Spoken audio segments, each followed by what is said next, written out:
भारत सरकार ने 1 सितंबर से महाराष्ट्र सरकार की ventilators, PPE kits, testing kits, N95 mask ये मदद पूरी तरह से रोक दी है। हमारे मराठी में कहावत है अध्यक्ष महोदया, आई जेऊ घाली ना आणि बाप भीक मागू देईना। ऐसा बर्ताव केंद्र की सरकार महाराष्ट्र सरकार से साथ कर रही है। क्या महाराष्ट्र के रहवासी देशवासी नहीं है? क्या महाराष्ट्र के रहवासियों के प्रति केंद्र सरकार का कोई उत्तरदायित्व नहीं है? मैं इस सदन के माध्यम से मांग करता हूं कि अविलंब महाराष्ट्र सरकार को टेस्टिंग किट्स और अदर कंज्यूमेबल्स की मदद मुहैया की जाए और उसी के साथ अनइंटरप्टेड ऑक्सीजन सप्लाई के लिए महाराष्ट्र में ऑक्सीजन मैन्युफैक्चरिंग मेगा यूनिट के निर्माण के बारे में सोचा जाए। अध्यक्ष, हम सब जानते हैं कि आज हम कोरोना की वैश्विक महामारी से लड़ रहे हैं। हमारे देश में पहला केस 30 जनवरी को पाया गया था। आज 9 महीने बाद क्या परिस्थिति है? सरकार अपनी पीठ थपथपा रही है कि रिकवरी रेट अच्छा है, मॉर्टेलिटी रेट में कमी आई है।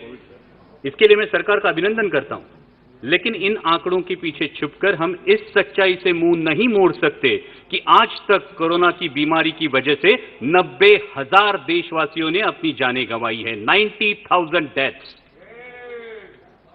और इसमें इनडायरेक्ट डेथ जैसे लॉकडाउन की वजह से सड़क पर चलते हुए माइग्रेंट लेबर्स की मौतें, कारोबार चौपट होने की वजह से परिवारों ने की हुई सामुदायिक खुदकुशियां, ऐसी मौतें शामिल नहीं है। और इसलिए आज ये देश की जनता सरकार से जवाब मांग रही है कि जब कोरोना अपने देश में हाथ पैर फैला रहा था, तब आप अमेरिकी राष्ट्राध्यक्ष के स्वागत में मशगूल थे।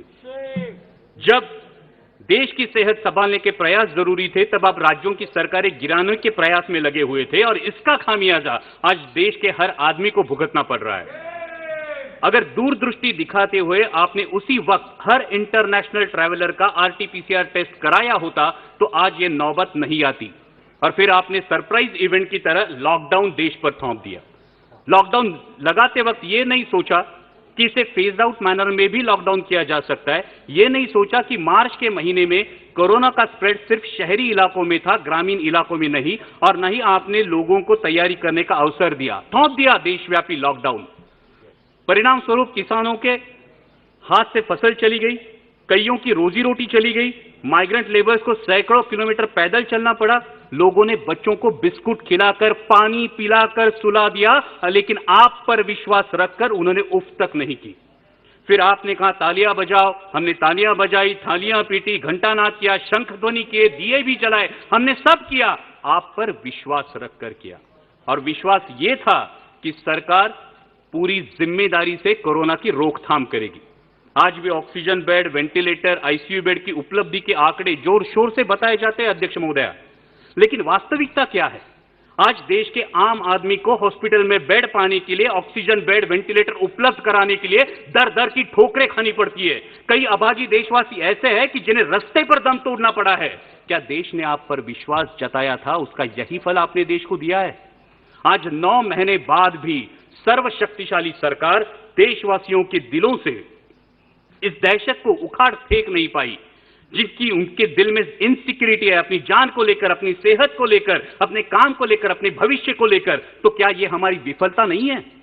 आज कोरोना की मृत्यु संख्या में देश विश्व में दूसरे पायदान पर है अध्यक्ष महोदया, और फास्टेस्ट ग्रोइंग केस लोड में हमने अमेरिका और ब्राजील को पीछे छोड़ के पहला पायदान प्राप्त कर लिया। क्या यह भूषणावह है हमारे लिए?